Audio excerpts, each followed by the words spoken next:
NEET Physics Tamil. Laws of motion. Problems are solved. Presented by NEET Physics Tamil. The questions in this presentation are taken from NCERT 11th Physics books for discussion. Question number 23. Figure 5.17 shows the position time graph of a body of mass 0.04 kg. Suggest a suitable physical context for this motion. What is the time between two consecutive impulses received by the body? What is the magnitude of each impulse? So, ஒரு பாடி வந்து one dimensional மோஷன்ல இருக்கு. Say along x direction. Here in the graph, in x axis time in seconds and in y axis position as x in centimeter is given. In the body oda mass 0.04 kg, that is 40 grams. So, இந்த position increase ஆகுது, decrease ஆகுது, increase ஆகுது, decrease ஆகுது. That means in XY graph ஆரிஜின்ல இருந்து 2 centimetre ரைட்டில் போகுது, இங்கே வந்துடும். தென் 2 சென்டிமீட்டர் அங்கேருந்து left, that is here. Again 2 centimetre right, 2 centimetre left, அது மாதிரி ஃபார்வர்ட் பேக்வேர்டு போய்கிட்டு இருக்கு.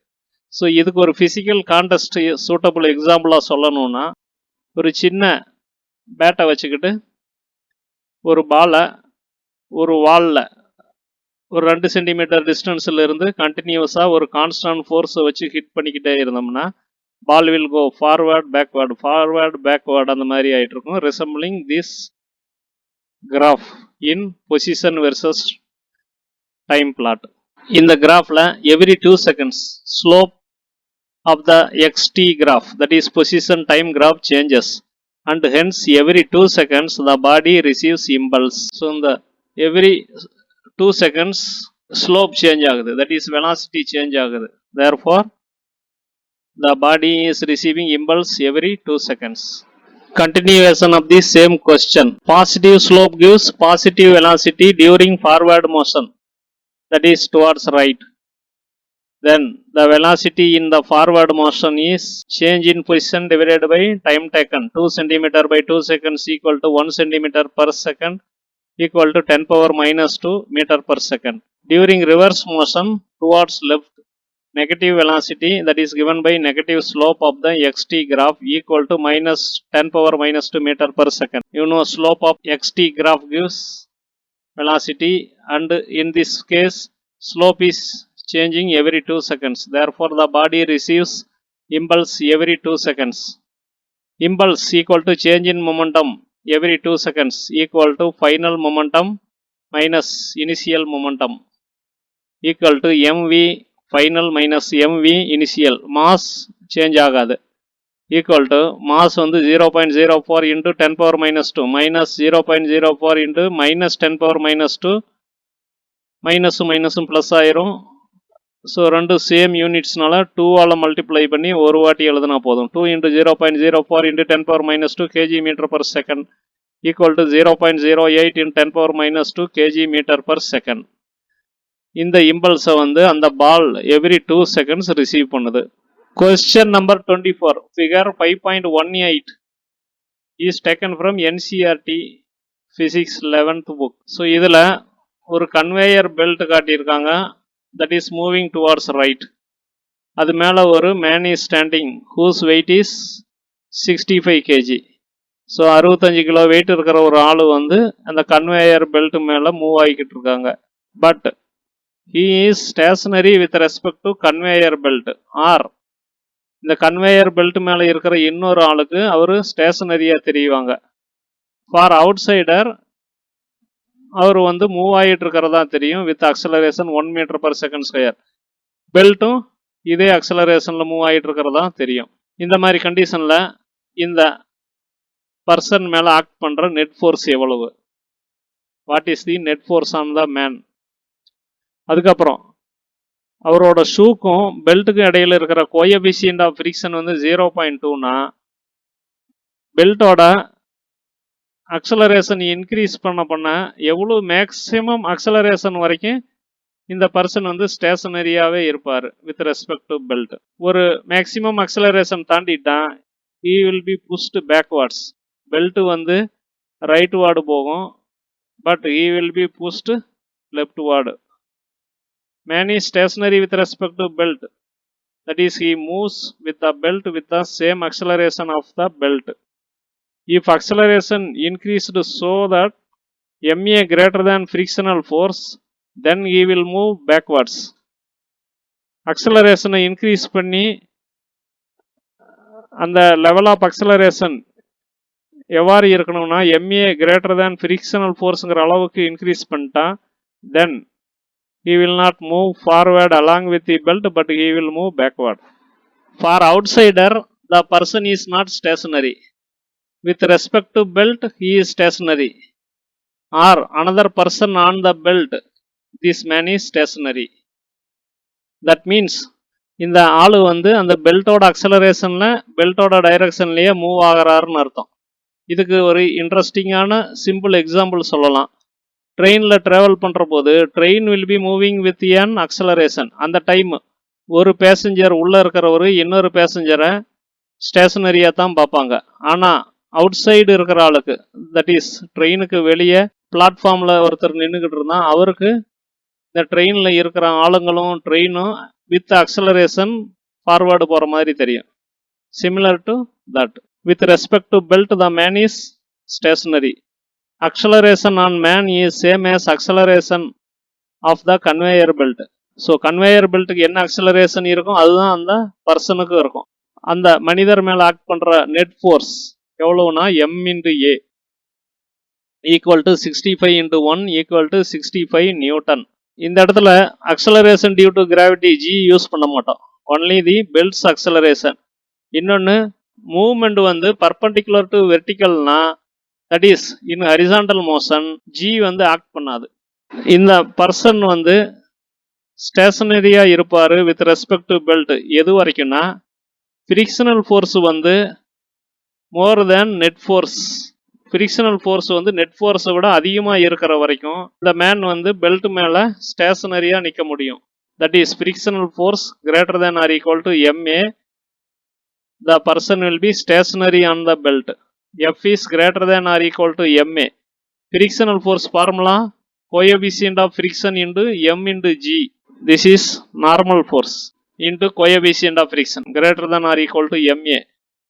Or ரெண்டு சைடு m இருக்கு, ஒன்றுக்கு ஒன்று கேன்சல் ஆகிடுச்சுன்னா mu s into g greater than or equal to a. So mu s into g வந்து ஏவை விட பெருசாகவோ அதற்கு ஈக்குவலாகவோ இருக்குதுன்னையும் அந்த மனுஷன் வந்து பெல்ட்டில் ஸ்டேஷனரியாக மூவ் ஆகிட்டு இருப்பாங்க. That is 0.2 into 10 greater than or equal to a or 2 greater than or equal to a to be stationary. So acceleration வந்து ரெண்டை விட குறைவாகவோ அதற்கு ஈக்குவலாகவோ இருக்குதுன்னையும் அந்த மேன் வந்து ஸ்டேஷனரியாக பெல்ட்டோட அக்சலரேஷன்லேயே மூவ் ஆகிட்டு இருப்பாங்க. இதை விட அதிகமாகிற போது he will move backward or he will get jerked and maybe caused to fall back. So the maximum acceleration is 2 meter per second square. Question number 26. A stone of mass m tied to the end of a string revolves in a vertical circle of radius r. The net forces at the lowest and highest points of the circle directed vertically downwards are. Choices are given. Choose the correct alternative. So net downward force at lowest point and highest point. Choice A mg minus t1 and highest point mg plus t2. Choice B mg plus t1 and mg minus t2. Choice C mg plus t1 minus mv1 square by r, mg minus t2 plus mv2 square by r. Choice D mg minus t1 minus mv1 square by r, mg plus t2 plus mv2 square by r. This is taken from NCERT 11th physics book. இங்கே T1 and V1 denote the tension and speed at the lowest point. T2 and V2 denote the corresponding values at the highest point. So ஒரு ஸ்டோனை வந்து இந்த மாதிரி ஒரு ஸ்ட்ரிங்கில் கட்டி radius R இருக்கிற மாதிரி ஒரு வெர்டிக்கல் சர்க்கிளில் இப்படி சுற்றுறாங்க. இந்த மாதிரி சுற்றுற போது இந்த லோயர் மோஸ்ட் பாயிண்ட் இதில் ஆக்ட் பண்ணுற நெட் டவுன்வார்டு ஃபோர்ஸும் அதே மாதிரி ஹையஸ்ட் பொசிஷனில் அந்த ஸ்டோன் லாக் பண்ணுற நெட் டவுன்வார்ட் ஃபோர்ஸும் என்னவா இருக்குன்னு 4 சாய்ஸ் கொடுத்துருக்காங்க. அதில் கரெக்ட் சாய்ஸ் சூஸ் பண்ணும். In motion in a vertical circle, uniform circular motion is not possible. Since at the highest position the velocity will be less than at the lowest position.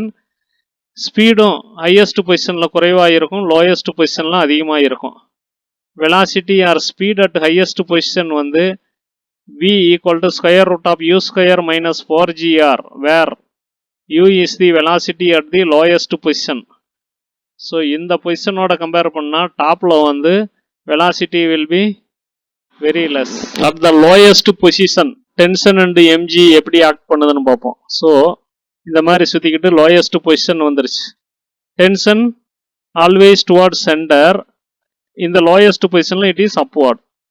MG always downward, therefore net downward force is mg minus t. ஆக்சுவலாக இது வந்து t minus mg, numerically both are equal. These should be equal to centripetal force.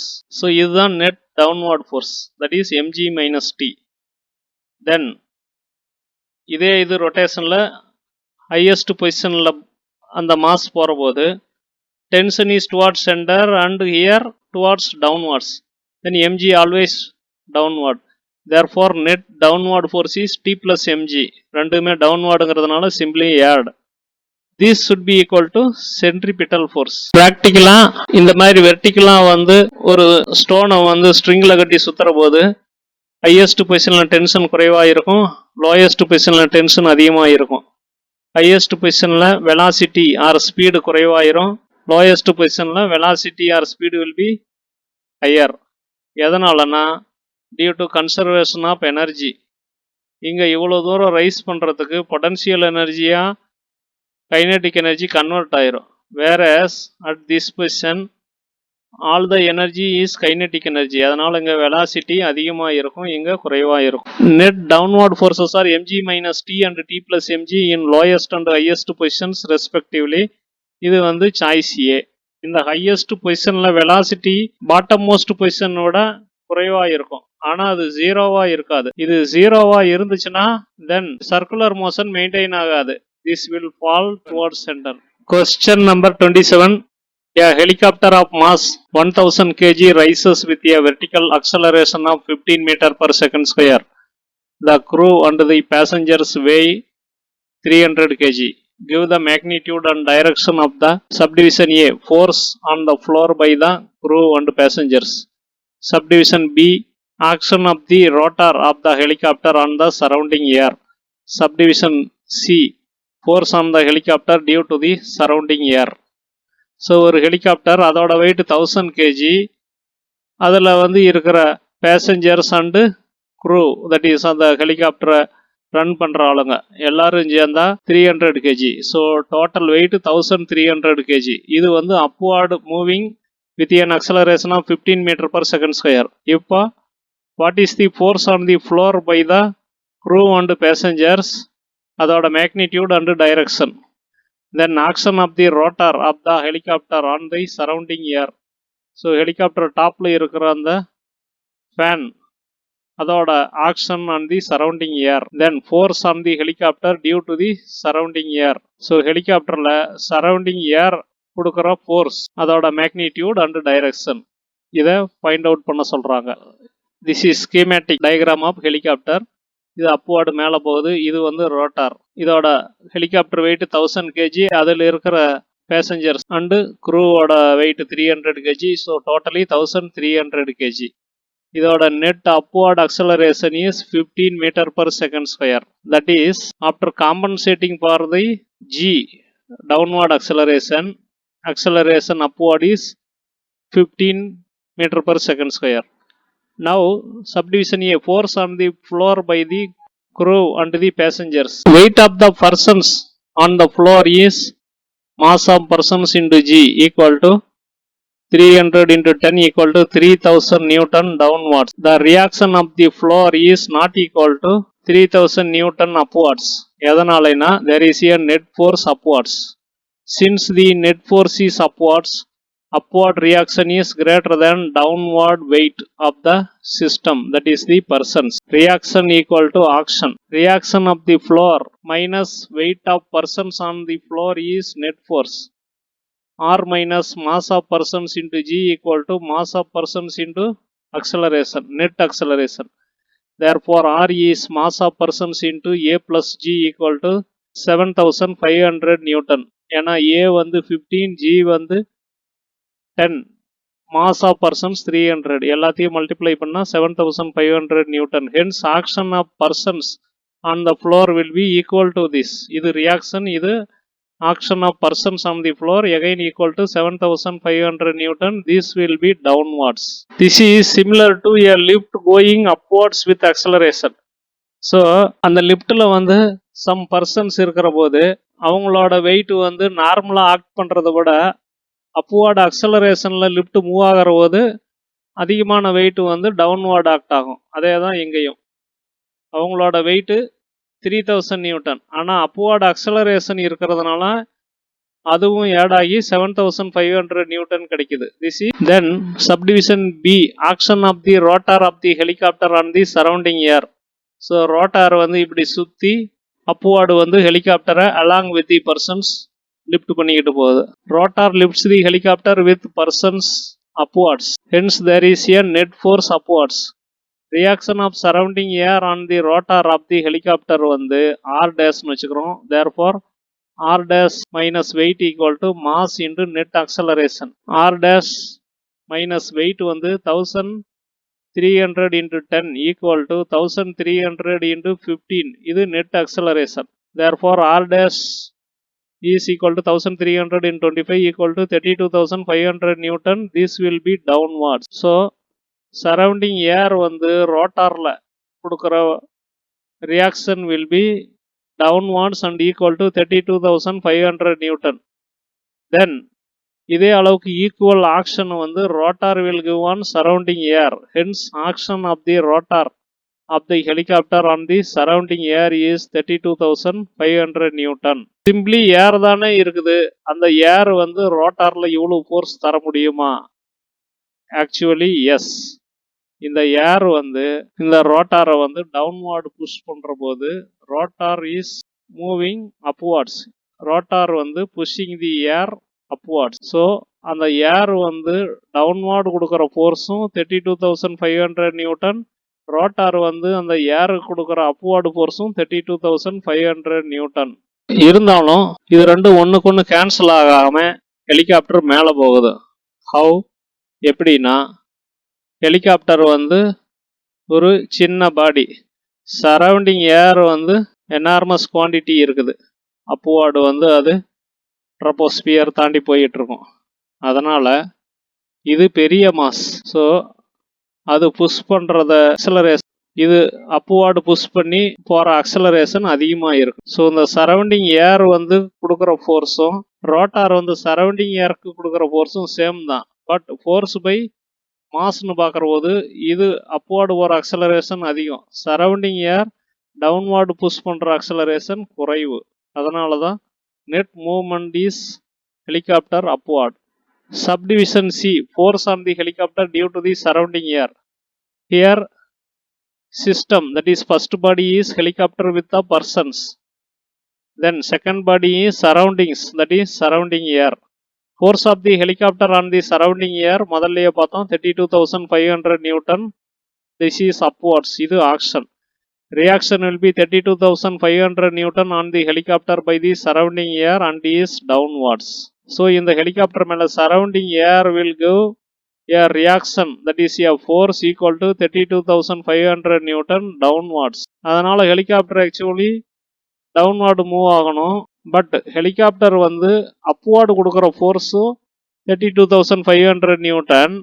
Then this force by mass will be very high acceleration. Surrounding air downward கொடுக்குற ஃபோர்ஸும் same as this, but divided by total surrounding air mass பார்த்தோம்னா அது huge mass. அதனால air வந்து moving downward with a very small acceleration compare to helicopter acceleration. அதனால தான் helicopter is moving upward. This is similar to a huge gun, ஒரு பெரிய கன்னுல இருந்து ஒரு சின்ன புல்லட் ஃபயர் பண்ற போது புல்லட்டுக்கு கன்னு கொடுத்த ஃபோர்ஸ் அந்த கன்னு புல்லட்டு கொடுக்குற ஃபோர்ஸும் சேம் தான்.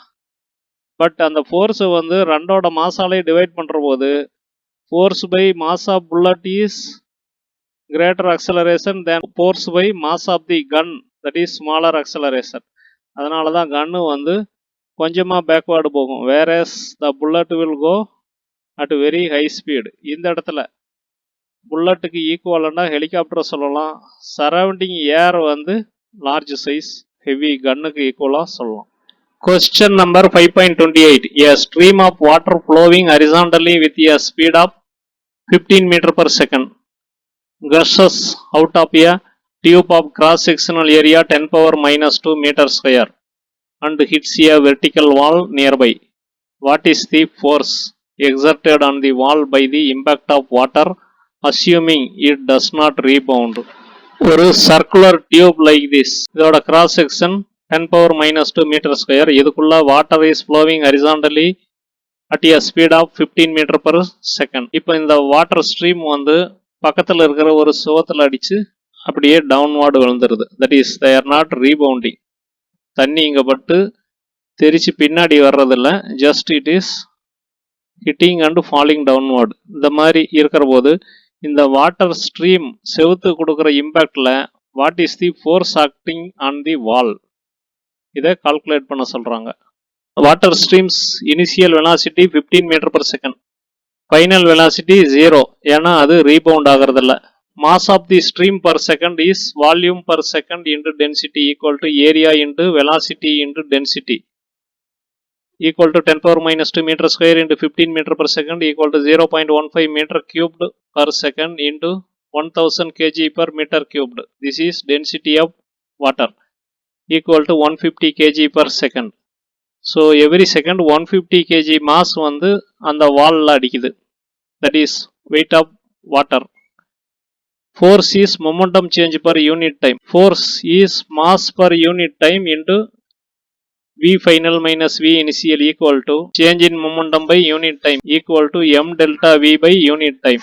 Hence force equal to m by unit time equal to 150 kg per second into final velocity 0 minus initial velocity 15 meter per second equal to 2250 Newton in 1 second. So here the force is mass by unit time into delta V. Thanks for watching. Please subscribe to get more videos in the examination point of view for NEET examination.